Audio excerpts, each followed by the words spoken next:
Hoje eu quero falar com você sobre a Bíblia. E 2 Timóteo, capítulo 3, versículo 16, nos traz a seguinte afirmação: toda a Escritura é inspirada por Deus, é útil para o ensino, para a repreensão, para a correção, para a educação na justiça, a fim de que o homem de Deus seja perfeito e perfeitamente habilitado para toda boa obra. O que esse texto está afirmando é que a Bíblia é um livro especial. É um livro especial porque ele foi inspirado por Deus. Deus nos fala através da Bíblia. E quando você lê a Bíblia, você não está lendo correspondência escrita para outra pessoa, não, você está lendo algo que foi escrito para você.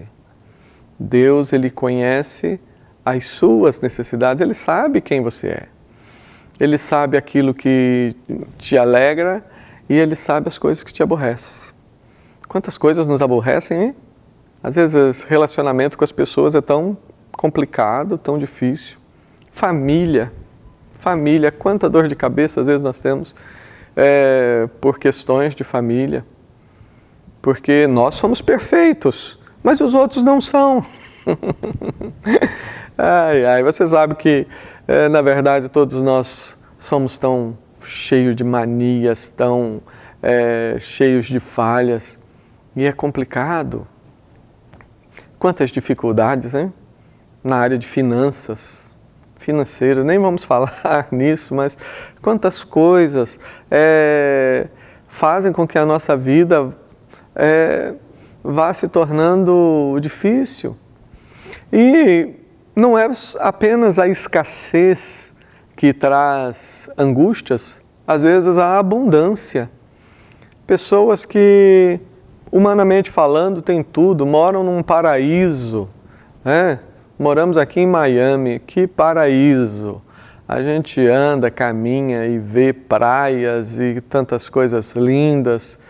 É tão triste sofrer no paraíso, você não acha? Você está num lugar bonito, tem tudo aquilo que você quer, alcançou aquilo que eram as suas primeiras metas, mas há lá no fundo um vazio, uma inquietação, problemas, saúde, tantas coisas. E todas essas coisas que parece que nos impede de ser feliz, nos mostra algo básico e tão importante. Nos mostra que felicidade, ela não é obtida através das coisas ao nosso redor. Felicidade, ela é obtida quando nós entendemos quem nós somos. Somos criaturas de Deus, criados para a sua glória, criados para ter um relacionamento profundo com Deus.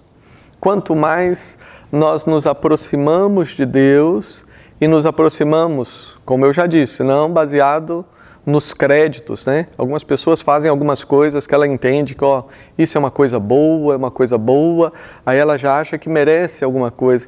Não, ninguém merece nada, ninguém merece nada. Mas Deus, Ele não olha para aquilo que eu mereço ou deixo de merecer, porque Ele sabe que eu mereço morte. E esta é a mensagem da cruz. A mensagem da cruz é esta, que Deus, através de Cristo, veio e morreu por nós. Mas Ele não apenas morreu por nós, Ele ressuscitou. E aqui está a grande esperança, a esperança da restauração desse universo, a esperança da ressurreição. E o texto que nós acabamos de ler diz que toda a Escritura, ela é inspirada por Deus e ela é útil para nos ensinar, para nos repreender. Ninguém gosta de ser repreendido, mas é tão bom quando você lê as Escrituras e você percebe Deus, através dela, falando ao nosso coração. E Deus, Ele fala e age Ele mostra áreas que precisam ser trabalhadas e Ele próprio trabalha, transforma. O Evangelho não é uma mensagem religiosa que fala sobre aquilo que eu sou capaz de fazer.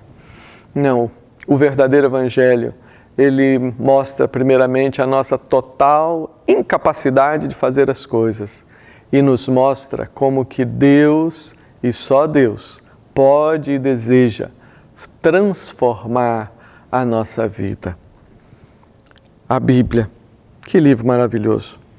Ela pode nos ensinar, nos educar, nos orientar, porque isso aqui não é só um livro.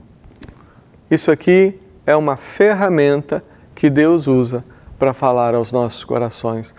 Mas eu sei que as pessoas hoje têm sede da Bíblia, porque o que nós encontramos tantas pessoas que mencionam o nome de Deus e às vezes até abrem o livro, mas na hora de falar, não explica o que está no livro.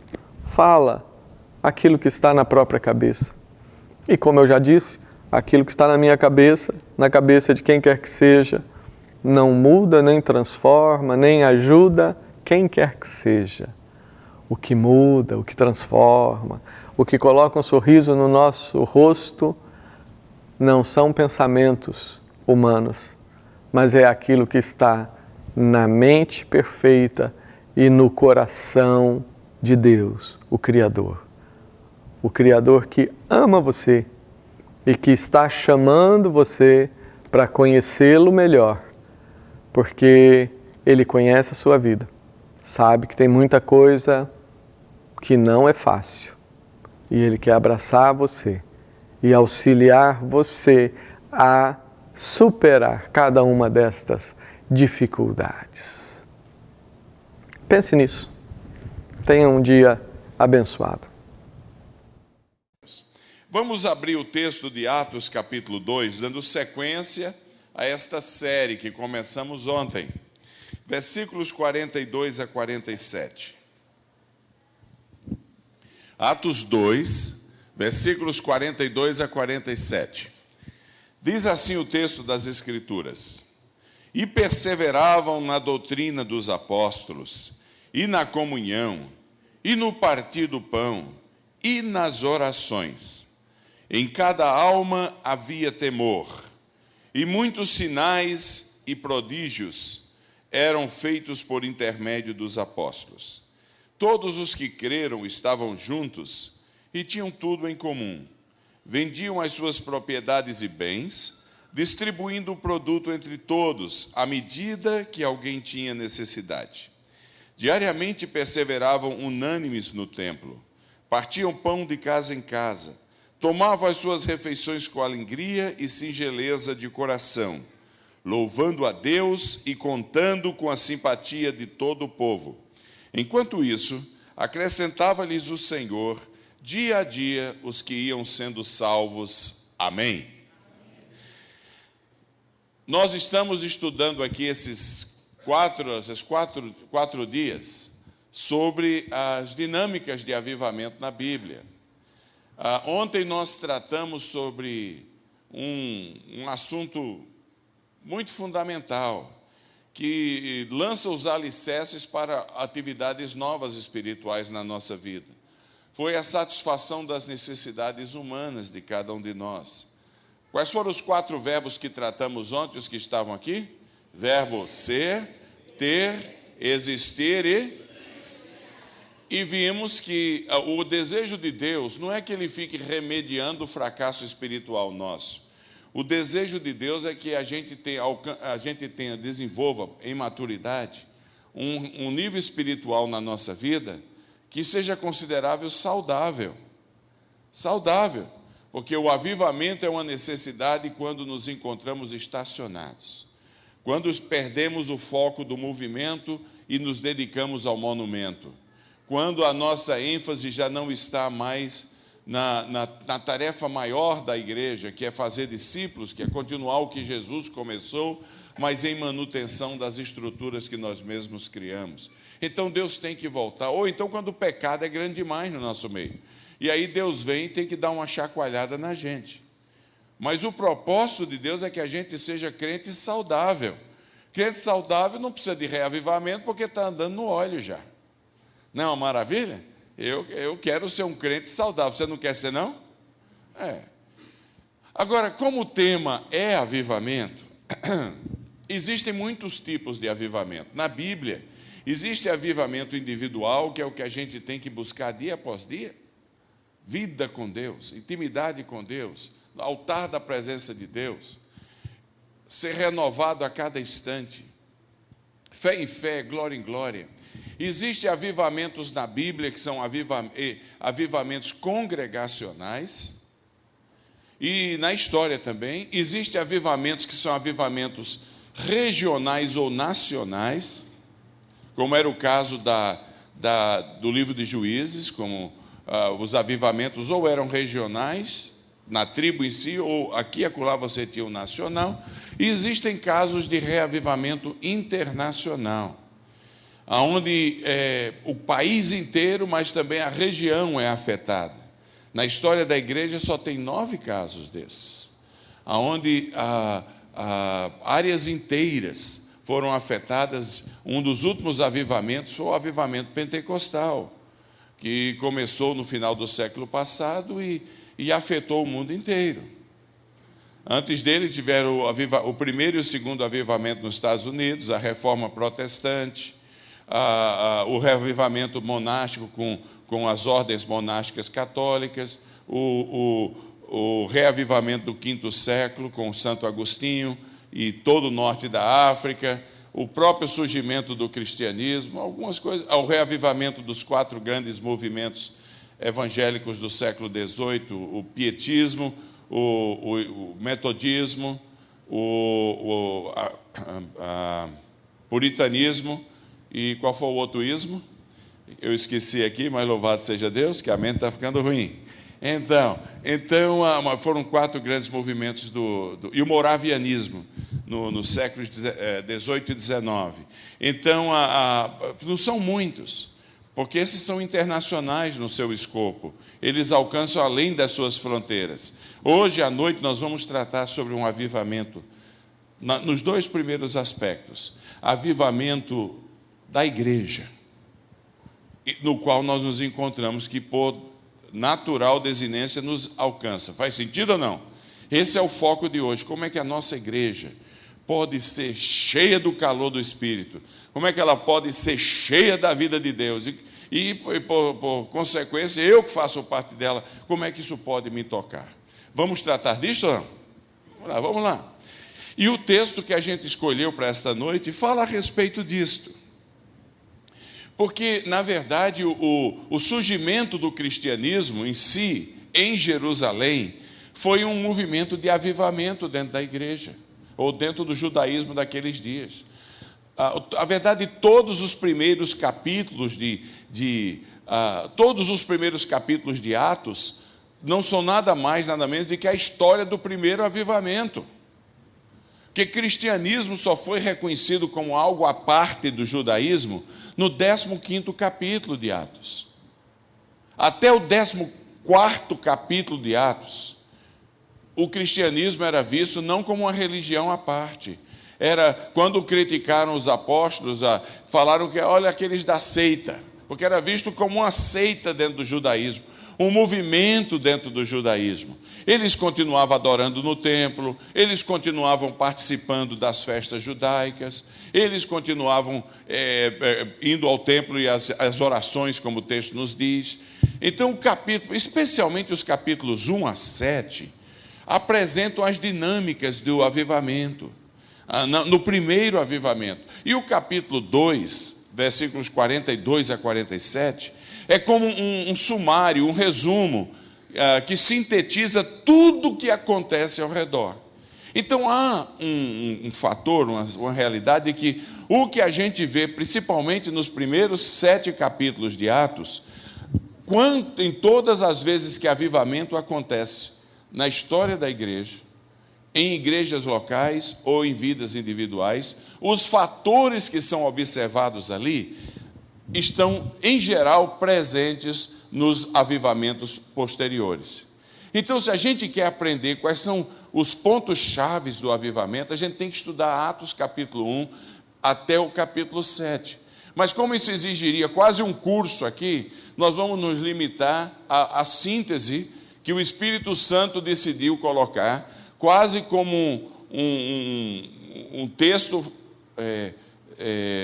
um sumário que é quase como fora do contexto ali.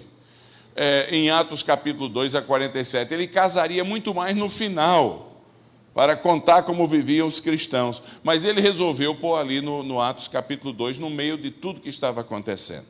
Então, como eu quero uma vida diferente, como eu sei que você quer, convém a gente estudar, tá certo ou não? Convém a gente fazer a pergunta, quais são as marcas do preparo para o avivamento? Agora, uma palavra de cuidado aqui, avivamento é obra divina, não é obra humana. Não está em nós o poder de trazê-lo. É Deus que opera o querer e o realizar em todas as coisas.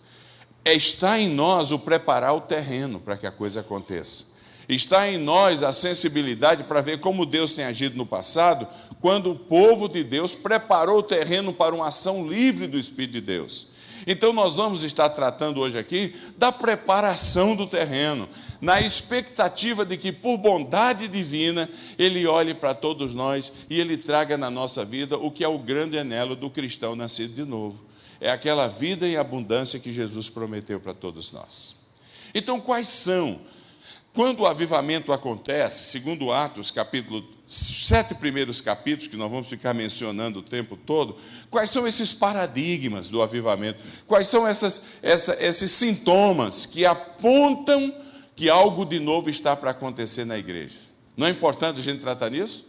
Porque se ao tratarmos aqui você não vê isso na igreja nem na sua vida, está na hora da gente começar a praticar. Primeira coisa, em todos os movimentos de avivamento na história da igreja, a primeira das marcas que a gente sempre vê é a oração comunitária. A oração do povo junto, não é aquela individual que você faz em casa não e deve fazer de porta fechada. É a igreja estando junta em oração. A oração comunitária é a premissa básica de qualquer avivamento. Alguém disse, a oração não traz o avivamento. Na verdade não traz, porque é Deus que traz o avivamento. Mas eu nunca vi um avivamento sem oração. Então a vida de oração do povo de Deus é muito fraca. A nossa vida de oração é pobre. É pobre. E se é pobre individualmente, é mais pobre ainda como comunidade. O texto que a gente leu hoje diz que como viviam os cristãos? Primeiro avivamento. Diariamente estavam juntos no templo em oração. Há algo diferente quando a igreja se reúne para orar. A oração comunitária é a premissa básica de qualquer avivamento. Em Atos capítulo 1, lembra? Atos 2 é o resumo do que acontece ao redor. Em Atos 1, versículo 14, diz que a igreja inteira devotava-se como um corpo, unida em oração. Aí eu fico perguntando, por que é tão importante que a igreja ore junto? É porque a oração prepara o solo dos nossos corações, o solo da nossa mente, para a chegada do avivamento, ao criar uma expectativa comum entre nós, homogênea entre nós, de que Deus vai fazer algo em nosso meio. Se eu oro em casa, isso é um problema só meu. Eu posso ter, e eu preciso orar em casa, eu posso ter essa sensação de que algo novo de Deus poderoso vai acontecer em Uberlândia, começando aqui na segunda igreja. Eu posso ter essa expectativa, mas meu irmão, não. Quando a gente está junto em oração, quando a gente tem prazer em orar junto, quando a reunião de oração, o encontro de oração é bênção não só pelo poder que manifesta-se ali, a graça que manifesta, mas pela quantidade de irmãos juntos, há uma expectativa que é criada homogênea de que Deus vai fazer algo em nosso meio. Deus vai fazer, olhe, Segunda Crônica 7,14, que a gente gosta de mencionar o tempo todo, diz assim: se o meu... não diz se o Elias, nem se o Honório, nem se o pastor João.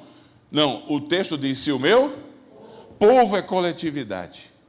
Povo é coletividade, é a comunidade. Se o meu povo, que se chama pelo meu nome, se humilhar, orar e me buscar, e se converter dos seus maus caminhos, eu ouvirei dos céus e farei o quê? E vou trazer algo novo ali, perdão e cura para aquela terra. É o que Deus promete. Mas olha bem, se o meu povo, é a comunidade junta. Olha, eu tenho rodado por aí afora, eu viajo muito. E nas bolas da vez do avivamento, que é o Vietnã, que é a Indonésia, que é o Egito, que é a Colômbia, que é o Panamá, que é Gana, que é Camarões, Nigéria. Essas são as bolas da vez hoje em dia no avivamento. Esses lugares onde a gente tem visto aí, as reuniões de oração da igreja são mais animadoras e bem frequentadas do que o culto dominical. Observa aí, mostra aí, colega, o vídeo aí. Observa o que está acontecendo na igreja presbiteriana do Cairo. Olha esse vídeo aí, onde o avivamento chegou. Isso é da igreja presbiteriana. 60 mil pessoas reunidos para louvor e oração durante uma semana. Jovens.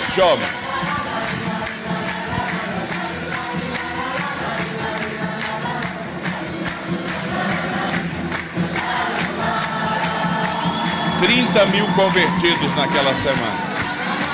Isso é o estádio da igreja. Cabe 10 mil pessoas.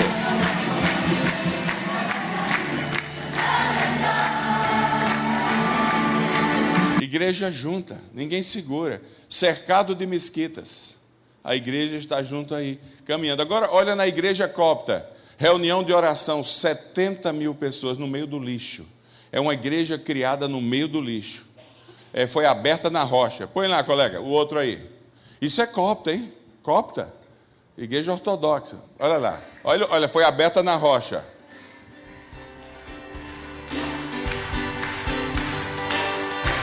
Há um lixão ao redor aí.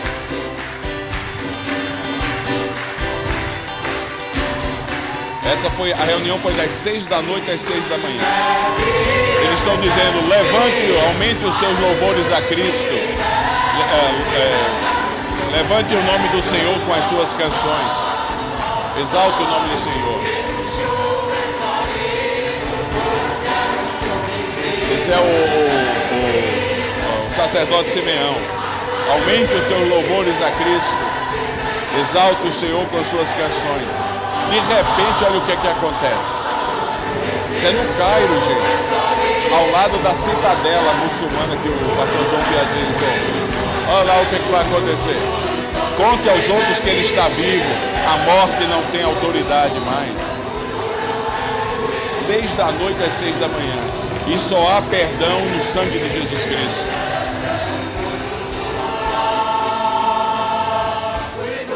A luz do Evangelho está aumentando em nosso meio. Agora olha o que vai acontecer. De repente um cara levanta e começa a gritar: Jesus, por 10 minutos, 70 mil pessoas proclamando o nome de Cristo ali. É uma coisa emocionante, de arrepiar, uma coisa fenomenal. Não parava. É um negócio lindo, não é? Quando a obra de Deus, quando o avivamento vem, ninguém detém, é obra santa. Mas a marca é a igreja junto. Semana retrasada eu estava lá, numa quinta-feira à noite, no buraco. Isso é uma igreja na rocha. Você chega aqueles caminhões de lixo para todo lado, que o último rei obrigou os cristãos a morarem no lixo. 80 mil mudaram para lá, forçados. Hoje eles não querem sair. Era droga, era violência, era tudo. O avivamento chegou, trouxe transformação. Esse homem, o sacerdote Simeão, esse é o nome religioso dele, era um homem de negócio, foi tocado, o Espírito Santo o transformou e ele deixou tudo e foi virar lá. Hoje é um negócio, tem igreja para todo lado, tem clínica, hospital, escola, não se vende bebida, não se vende droga. Hoje ninguém quer sair de lá porque estão ganhando dinheiro, o lixo está sendo processado, mas ainda é um pouco deprimente quando você chega, porque é muito fedor, muita coisa. Mas aí quando você chega no topo da colina, eles abriram aquele lugar para 7.000 pessoas sentadas, mais um espaço para 70.000 pessoas. E eu levei 50 pastores brasileiros três semanas atrás, e nós fomos para a reunião de oração. Só que você vai ver o que vai ter. Naquela noite estava uma noite fraca, tinha 7.000 pessoas orando. Aí eles foram lá na sala de intercessão, onde fica aqueles mais comprometidos, os guerreiros, e a oração daqueles 20 que estavam lá orando, enquanto os 7.000 estavam no culto, era: Deus não deixa ninguém sair daqui, porque o pastor estava pregando sobre Atos 2, a descida do Espírito Santo. Não deixa ninguém sair daqui sem sair transformado nessa noite. E você via aquelas mulheres com véu, muçulmanas, vindo lá. Olha, eu vi coisas ali que é uma coisa fenomenal. Mas tudo começa quando o povo de Deus se reúne em oração. Então, se a gente fica falando blá, blá, blá de avivamento, a gente não tem prazer em estar junto com os outros. A gente prefere ficar assistindo Saramambaia. E vim aqui, vai acontecer nada em nosso meio. Isso é verdade. Hã? Não tem uma Saramambaia aí? Como é que é o nome? Hã? O pastor está sabendo. Então, a oração comunitária. Olha, quando o avivamento estourou entre os presbiterianos lá na Coreia, na virada do século 1907, sabe o que estava acontecendo? Missionário, como aconteceu aqui, que dividiu a igreja presbiteriana e surgiu a igreja presbiteriana independente. Os nacionais e os missionários estavam numa briga danada. Quem manda na igreja? É sempre o poder, desejo de poder que complica. Quem manda na igreja? Graças a Deus, aqui rachou, criou a independente e a presbiteriana do Brasil. Lá eles decidiram reunir-se em oração. E houve o Supremo Concílio, a Assembleia Geral, 500 pastores e presbíteros e os missionários se reuniram em Pyongyang, a capital da Coreia do Norte. Era tanto crente lá. Eles batizaram em 3 anos 125.000 pessoas lá. Era tanto crente naquela época lá, que Pyongyang era chamada a Jerusalém do Oriente. E reuniram-se por 14 dias, e a oração não foi discutir leitura de ata, a reunião não foi para discutir leitura de ata, eleger presidente, aquelas coiseiras todas, não. A reunião foi para: Deus, cura a nossa igreja. 13 dias nada aconteceu. Jejum e oração. No 14º dia, o missionário Samuel Muffet, que era um dos pioneiros lá, levanta e pede perdão em nome dos missionários à igreja representada pelos presbíteros que ali estavam e pastores. Pediu perdão porque eles estavam com desejo de controle demais. Eles vieram para servir e agora estavam querendo ser servidos. E aí o presbítero Park, que era o líder dos presbíteros da igreja da Coreia, levanta-se e pede perdão em nome da igreja, porque eles estavam sendo muito ingratos com os missionários. E começou um chororô, começou uma confissão de pecado. Foi um dia inteiro de arrependimento, de transformação. Começou um avivamento que continua até os dias de hoje, 100 anos depois. É assim. Se o povo que se chama pelo meu nome se humilhar, orar e me buscar, eu ouvirei dos céus, diz a Bíblia. Então tudo começa com essa expectativa comum que a oração comunitária traz para a igreja. Se todo mundo orar, a gente vai ficar tudo na expectativa de ver os sinais de Deus. Não é assim? Então, se você quer algo novo, meu amigo, minha irmã, meu irmão, algo novo começa com o joelho no chão. Quando o grande líder da Assembleia de Deus do Sri Lanka morreu, você sabe, no meio do budismo radical, que estão queimando mesquitas, estão queimando igreja lá no Sri Lanka. Ele, fundador das Assembleias de Deus do Sri Lanka, morreu, foi fazer a autópsia, porque ele morreu na estrada, pobre, como o José Manuel da Conceição aqui. Foram pegar o corpo dele, foram fazer a autópsia, o médico falou, ele tinha um defeito nos joelhos. Aí os que conheciam falaram, não tinha não. Eram os calos e a deformidade que teve de uma vida na presença de Deus em oração. Santo. Tudo começa aí. Devotaram-se à oração. Quando perguntaram a Billy Graham, qual é o segredo do seu ministério? Está para morrer o Billy Graham. Qual é o segredo do seu ministério? Ele disse, resume-se em 3 palavras. Oração, oração e qual é a terceira? Oração. Então a gente não tem porque não pede. A gente não busca. Então não adianta ficar pulando de igreja em igreja, está acontecendo aqui, está acontecendo aquilo lá. Tem que começar dentro da gente. Tem que começar aqui nesta igreja. Tem que começar aqui a expectativa comum de cada um de nós. Nós temos que crer que Deus realmente se faz presente em nosso meio quando a igreja ora. É assim. Então a oração comunitária prepara os nossos corações ao criar essa expectativa de que Deus vai agir no nosso meio. Qual é o segundo ato da preparação para a chegada do avivamento? O texto diz aí em Atos 2, que diariamente, eles perseveravam na doutrina dos apóstolos. Então, o segundo passo é o estudo da Bíblia. Estudo da Bíblia. Porque, se for só a oração, vai acontecer muita coisa estranha aqui no nosso meio. Sim, e vai acontecer mesmo com o estudo da Bíblia. Porque você vai penetrar em territórios que não são muito normais para a gente. Mas, se não tiver a Bíblia, o negócio degenera facilmente para subjetivismo, até para heresia. Um ex-aluno meu no seminário, eu dei aula em Campinas 14 anos, aqui tem vários ex-alunos meus, me liga, pastor, aqui em Minas Gerais, mas eu não vou dizer aonde. Ele me liga e diz, eu não sei mais o que fazer. Eu falei, o que é que houve? Ele falou, o povo na nossa igreja ora bastante, e agora está uma tal de chuva de pedra preciosa.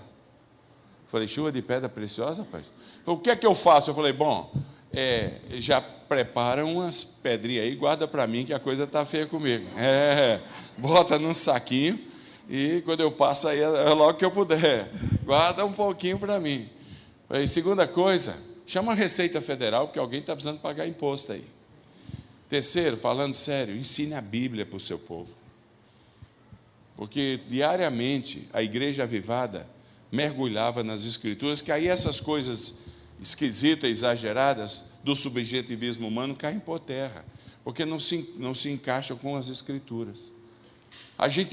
Olha, a Escritura é o que dá o lastro ao avivamento, o estudo da palavra dá o equilíbrio ao avivamento. Em Atos 2, lembra o contexto dos 7 capítulos? Em Atos 2, verso 37, diz que eles devotaram-se ao estudo da doutrina dos apóstolos. Em Atos 1:3, diz que Jesus mesmo apareceu a eles por 40 dias, fundando o primeiro curso intensivo de liderança na Bíblia. E ali ele falou-lhes por 40 dias a respeito do reino de Deus. Há muito analfabetismo bíblico dentro da igreja.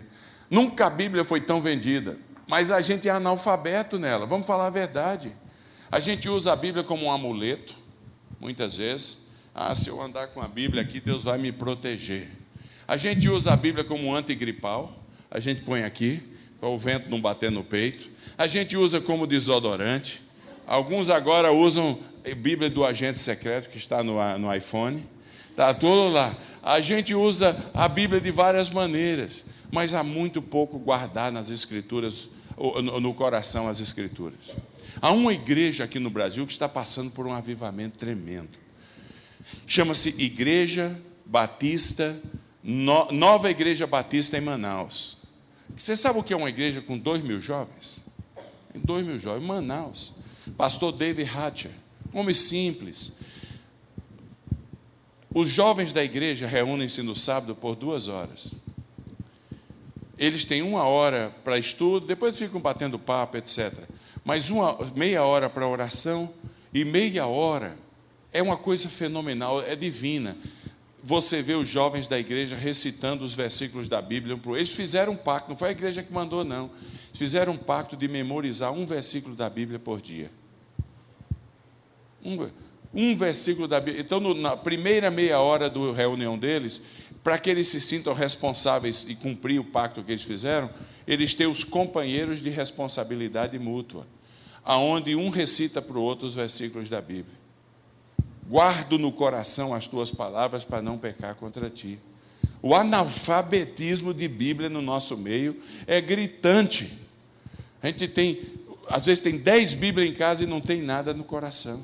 não lê, não tem prazer nenhum na lei do Senhor, não medita nela, nem de dia e de noite, nem hora nenhuma.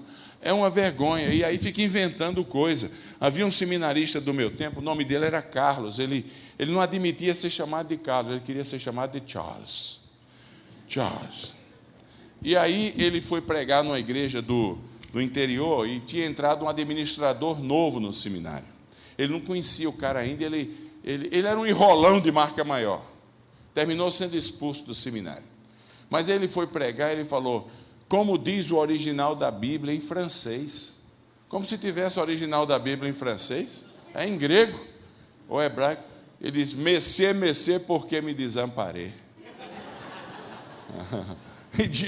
E o povão simples, quase todo mundo, uma igrejinha de roça em Paudalho, Pernambuco, não sabia ler nem escrever. Esse cara está estudando a Bíblia, enrolão desgraçado, pedra de tropeço, mas o administrador estava lá, e ele não sabia. Estava visitando os pais dele lá. Quando ele chegou na segunda do seminário, recebeu o cartão vermelho. Um enrolão. Então, há muito desconhecimento da Bíblia. E, além disso, há uma hipocrisia tremenda na questão das Escrituras. Lá nos Estados Unidos, por exemplo, onde eu moro, 45% dos pastores não acreditam que a Bíblia é a palavra de Deus. 45% dos pastores. A boa notícia é que 55% acreditam. Mas 45% não. Mas em todas as igrejas tem a liturgia que diz assim, chega um momento, pode ser Assembleia de Deus, Presbiteriana, Batista, Católica, o que for, tem um momento em que se lê o Antigo Testamento e se lê o Novo Testamento. Mensagem do dia. Leitura primeira, leitura segunda. E aí, ao ler-se, o dirigente da liturgia diz assim, esta é a palavra de Deus. E aí todo mundo diz, graça seja dada a Deus. Mas 45% dos pastores não acreditam naquilo que estão lendo ali. Então a igreja é uma comunidade de atores apenas, é um teatro quando isto acontece. Jesus Cristo está interessado, não é em uma comunidade de atores, ele está interessado em uma comunidade de adoradores. Gente que crê nas Escrituras, gente que busca as Escrituras. Agora eu pergunto, a gente quando escuta um relatório desse, a gente fica pasmo, não fica? Mas o que é mais honesto? Dizer logo que não acredita ou dizer que acredita e não busca? Então, eu acho que eles estão muito mais honestos do que a maioria de nós. Essa é a verdade. Porque uma coisa é uma confissão sem vida, sem acompanhar por uma ação. Dizer, não, a Bíblia é luz para o meu caminho. Então está andando nas... Aí não sabe, não está preparado para resistir às tentações. E aí qualquer coisa que vem, balança a igreja. Porque vai vento de doutrina para aqui e para acolá. O avivamento que permanece, que transforma vidas, que vai abençoar meus filhos e meus netos, são aqueles em que há muita oração e há muita Bíblia. Há muita Bíblia. Faça como aquela irmã que falava, ela escutou o pastor pregar no domingo, lâmpada para os meus pés, a tua palavra, ela foi, nem conhecia o versículo, mas aí foi dar um testemunho, dizendo, não, a Bíblia, isso aqui, lâmpada para os meus pés, e esqueceu o resto. Lâmpada para os meus pés é a tua palavra, foi ficando aquele ambiente, lâmpada para os meus pés é a tua palavra, falou, lâmpada para os meus pés é a tua palavra e energia para o meu corpo inteiro. Não, isso é. Agora, qual foi o primeiro paradigma do avivamento? Qual é? A oração comunitária. Qual é o segundo? O estudo, perseveraram no estudo da palavra. Esse cansa um pouco, muitas vezes, mas e daí? É o pão, não há santificação sem Bíblia. Não se engane, não. Santificai-vos na palavra, a tua palavra é a verdade.